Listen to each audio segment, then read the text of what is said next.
சிவா திருச்சிற்றம்பலம். குரு வாழ்க குருவே துணை. இன்றைய பதில் பார்க்க போகிறோம்.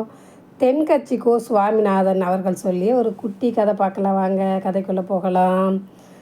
ஒரு நாள் ஒரு இளைஞன் என்ன பண்ணுறாரு, அவருக்கு எந்த வேலையும் கிடைக்கல, ரொம்ப வெக்ஸாக என்ன பண்ணுறாரு, நாம் இறந்துடலான்னு சொல்லிட்டு ரயில்வே ட்ராக்கில் தலையை வச்சு படுத்துக்கிறாரு.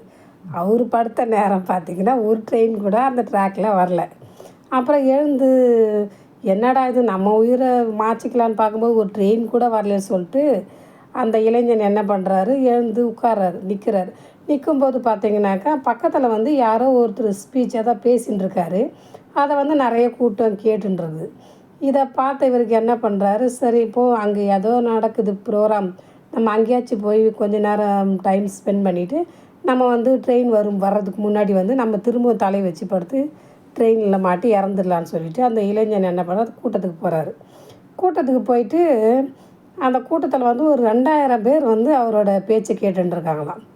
பேச்சை கேட்டுட்டு அப்புறம் அவர் 1 மணி நேரம் பேசுகிறாரு. 1 மணி நேரம் கேட்டுட்டு எல்லா கூட்டமும் கலைஞ்சு போயிடுது.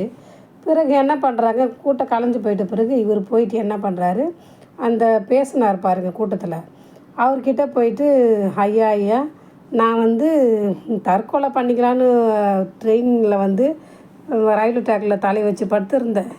இப்போ அந்த முடிவை நான் மாற்றிக்கிட்டேன் அப்படின்னு சொன்னாராம். இனிமேல் நான் தற்கொலை பண்ணிக்கிறது ஐடியா இல்லை அப்படி சொல்கிறாராம். அப்போது அந்த பேசினவருக்கு பரவாயில்ல, நம்மளோட பேச்சை கேட்டு ஒருத்தராச்சும் திருந்திருக்காரு, அது நம்மளுக்கு ரொம்ப பெருமைன்னு சொல்லிட்டு ரொம்ப சந்தோஷப்பட்டிருக்காரு.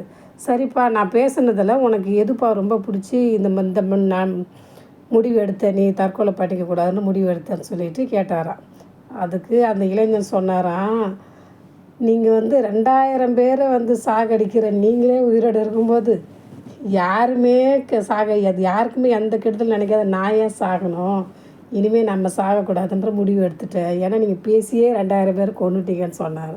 சரிங்களா? பிடிச்சதா லைக் பண்ணுங்கள். வாழ்க வளமுடன்.